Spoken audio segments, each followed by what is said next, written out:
I got your summons. Good. There's a crisis that unfolded last year but was never taken care of. In what way? The woods have been disturbed. I see. Someone has desecrated the woods and everything they stand for. How serious is it? Dreadfully so. I won't be able to handle it alone. Very well. I'll help you. However, you're going to need a new title card. Oh, yeah, that.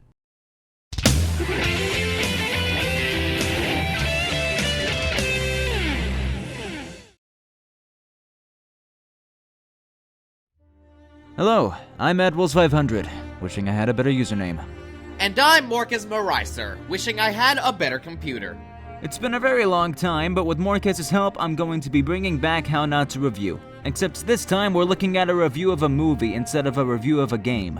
One that was done professionally, even. Eric Rodriguez, aka the Blockbuster Buster, does a series of movie and television reviews for Channel Awesome, where he fights and busts a different movie every week. Considering himself to be the representative of all fanboys and fangirls in the world, he looks at movies in popular culture of the past or present and sees if it lives up to what it's supposed to be, as well as whether or not it's actually good. During May of last year, the Blockbuster Buster published a review of the movie adaptation of Into the Woods that was released the December before. Into the Woods is a musical that combines and intertwines various fairy tales into a single story, with completely original songs and a different take on how some of them went. Many critics had their varied opinions in the film, but the Blockbuster Buster threw fairness out the window and, well, you'll see. So, without further ado, let's watch the Blockbuster Buster show us how not to review Into the Woods.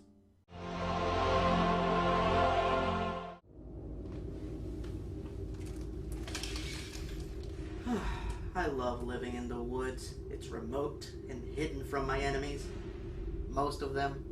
Just skip this part and go straight to the review itself. You sure about that? The less said, the better.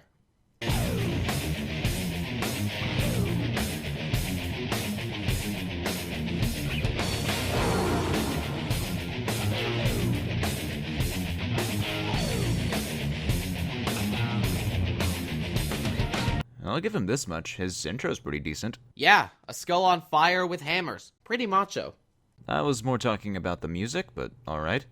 Greetings, fanboys and fangirls. I'm Erod, and I'm the Blockbuster Buster. Is he talking about his own fans, or...? Actually, he labels himself as a reviewer talking about what the fans want to see in a movie first, and then how it's made second. Today, I am going to look at a type of film that I've been dying to review since I became the Blockbuster Buster. And that is the type of film that critics praise, but general audiences despise. No. General audiences actually liked Hairspray, Little Shop of Horrors, and The First Footloose. And as far as I can tell, those are the iconic movies in the genre. Based on the stage musical, Into the Woods tells a darker, more mature story which intertwines with four of the most popular fairy tales of all time. The film, however, was produced by Disney, which generally caters to children. Ha! As if! So, will the more fateful take on the grim fairy tales prevail? Or will the House of Mouse make pointless changes to make the story easier to digest for general audiences? This isn't a contest between the two, you know. So, are the millions of people that wrote negative tweets about this movie just tasteless assholes? Or do all the critics that wrote positive reviews have their nostalgia goggles on too tight? One of many references this guy does to the Nostalgia Critic, and this is before they teamed up to take down Michael Bay's fourth Transformers film. Just saying. We're gonna find out today, but before we do, I would like to remind you that I will be making fun of things that are clearly explained in the stage show. As my point is that if the movie doesn't explain it well, then it failed. No, if the movie didn't explain it within its own continuity, or at least made it acceptable, then it failed. And if you don't explain the problem sensibly, then you failed. I shouldn't have to be familiar with a stage show, or any fairy tales for that matter, to enjoy a movie, especially one that is not a sequel. Then your expectations are too strict. So grab your arrow and grab your bow, cause into the woods we go. So our movie begins with... I wish. Oh no! Oh my god! It's a musical! Doy? The king is giving a feast. impossible. Now, before I get a million annoying emails, yes, I've seen the stage show. Yes, I know that is a musical. But that doesn't mean that the movie has to be. Where do we even begin with this? First, yes. Yes, it does. The whole point of Into the Woods is to have all these fairy tale characters cross paths together in a musical format. Otherwise, we're just looking at Once Upon a Time with less revealing clothing. I hope. Second, think about how that applied to, Joseph and the Technicolor Dreamcoat. It's the story of Joseph made into a stage show that was copied over to movie format. Does that mean that not one retelling of that story is allowed to be a musical? No! They made sure it'd be a musical just to fit the source material, and by that, I don't mean the Bible. And third, look at his next comment about the advertisements. And on top of that, the trailers of this movie never ever mentioned the fact that this adaptation was a musical. They kept that fact very well hidden. Yeah, about that. Poor advertisement or not, you're reviewing the movie, not the trailers. I wish. Yeah, I wish this fucking song would end. I wish my cow would give us some milk. You know what? Screw it. I'm just gonna tell you what's happening. That's what you're supposed to do! You mean you weren't planning on doing that in the first place? 3 fairy tales are happening all at once. Cinderella, Little Red Riding Hood, and Jack and the Beanstalk. At the same time, we meet a baker and his wife, played by James Corden and Emily Blunt. This is good. This is the kind of information we're supposed to get. Wait, James Corden is married to Emily Blunt? Man, that guy gets all the hot chicks. Sexy lady, drive me crazy. Yeah, he does that kind of thing a lot. Nothing special. The baker and his wife's one and only desire is to have a child. Then, by extremely annoying lazy plot convenience, It's not plot convenience, it's the premise of the story. Learn the difference. right as they are singing aloud about how badly they want a baby, a witch, played by Meryl Streep, pops up out of nowhere and tells them that the reason they can't have children is because she cursed their family to forever shoot blanks after the baker's father stole some magic beans from her garden. However, when the witch cursed the baker's family, the curse allegedly made her ugly. Yes, this is supposed to be ugly. Meryl Streep with no makeup on and with messy hair. Now, just to remind all of you, when I was a kid, this is what witches look like. Witches, you're doing it wrong! Bull. Witches can look like whatever the creator wishes them to be.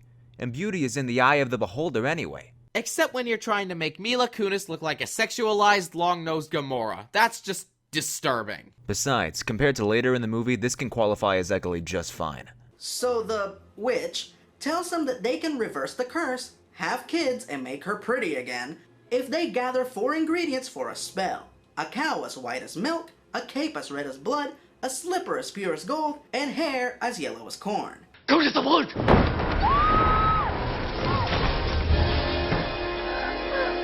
Whoa!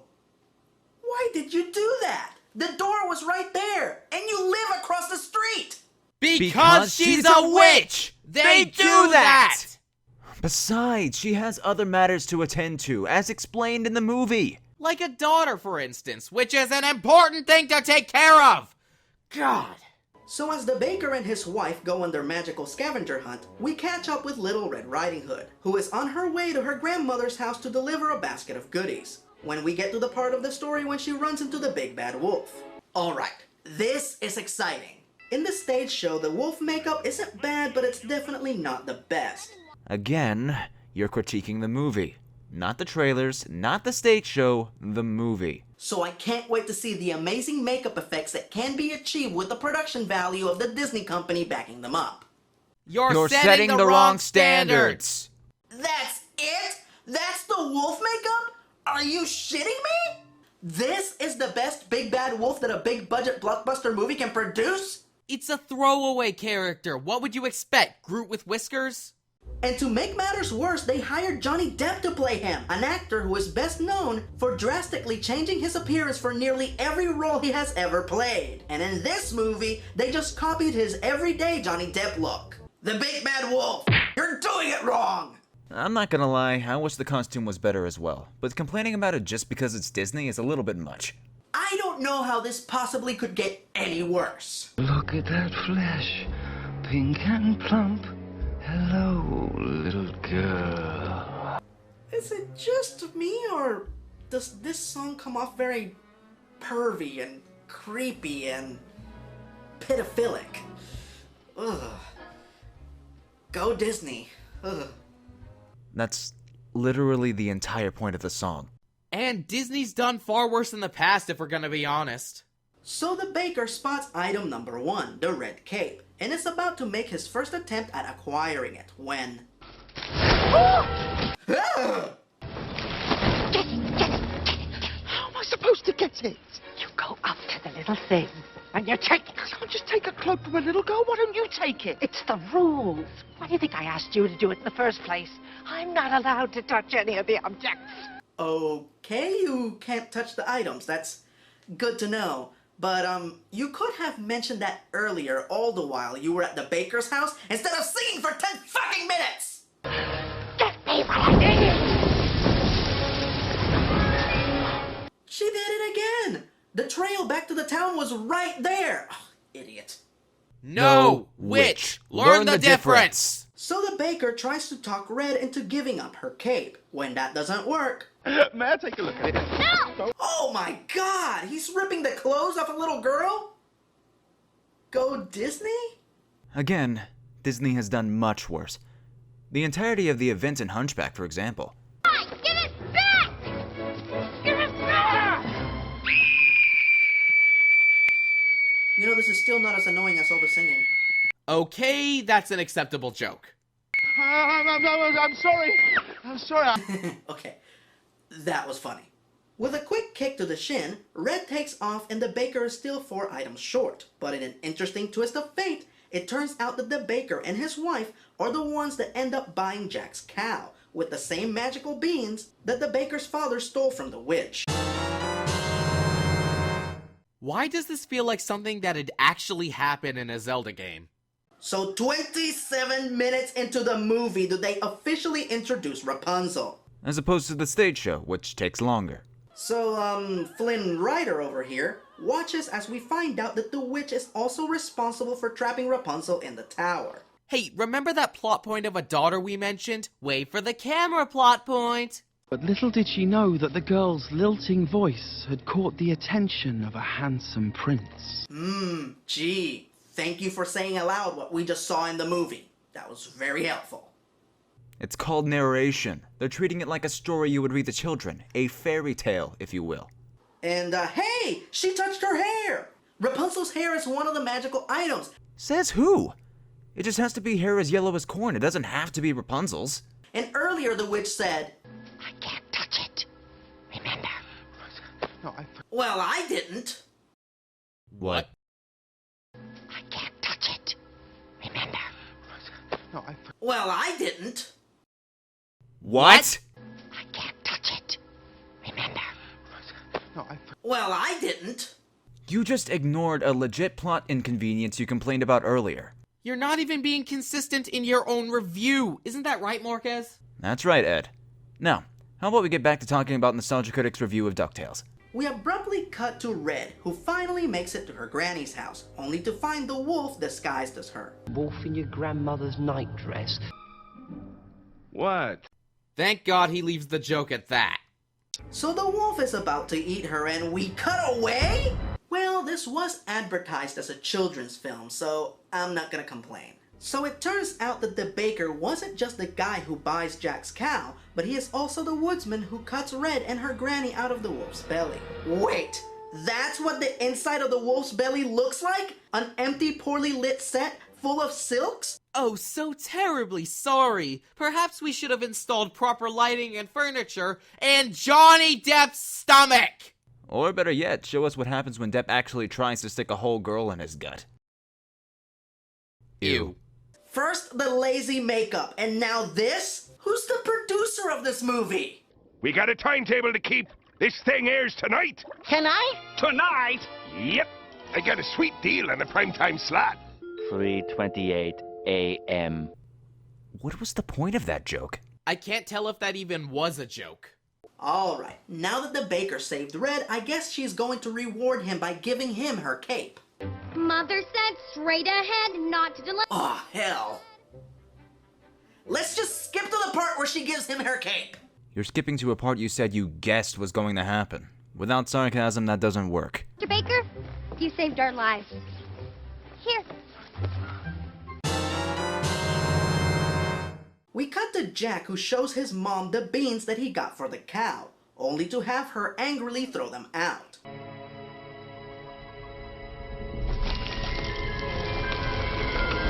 We cut to Cinderella, who is already running from the prince. They skipped the ball scene? Whatever. If you're going to say whatever, don't bring it up at all. So she runs into the woods, being pursued by Prince Charming, who is played by...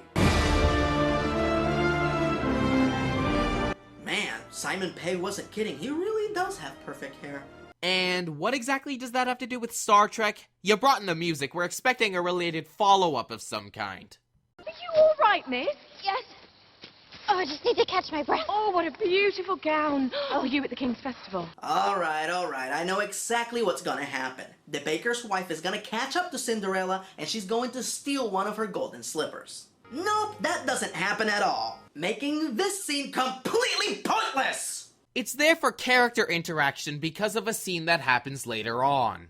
Oh, and for those of you who are wondering why Cinderella's slippers are gold and not glass, what the slippers are actually made of varies in each version of the Cinderella fairy tale. So, there you go. Now, let's abruptly cut to another fairy tale, because there's not enough of that in this movie. It's into the freaking woods! Jack's mom wakes up to discover the giant beanstalk next to her house. Alright, now we're gonna get to see Jack take on a giant, steal his riches, and... Look what I have! 5 gold pieces! They cut out that scene? Why? And yes, I know that scene is not in the play either, but it's a play. They are limited by what they can and cannot show you on stage. This is a movie. There is no excuse. They could fill in all the blanks left by the stage show. They are just butchering beloved fairy tales for no apparent reason. First off, they do show us a couple things during the song about it, which will be shown in a bit. Second, what they don't show us is meant to adapt the sense of obscurity from the play, not the limitations of being one. Oh look, Jack is already cutting down the beanstalk so he can kill the giant. Let me guess, they're gonna cut away and you're not gonna get to see the giant take his fall. This is an impressive fight, though. I'm glad I'm facing towards it. Yeah, that was the best part. Okay, that was kind of funny. Together, okay?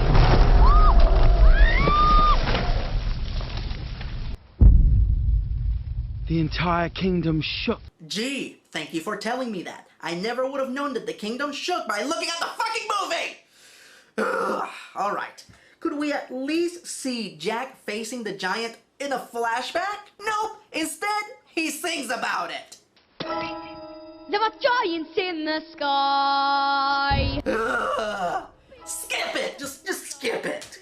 And no comment about an amazing child singer in a movie. Oh, that's just wonderful. Way to appreciate good talent, Mr. Self-proclaimed representative of fans everywhere.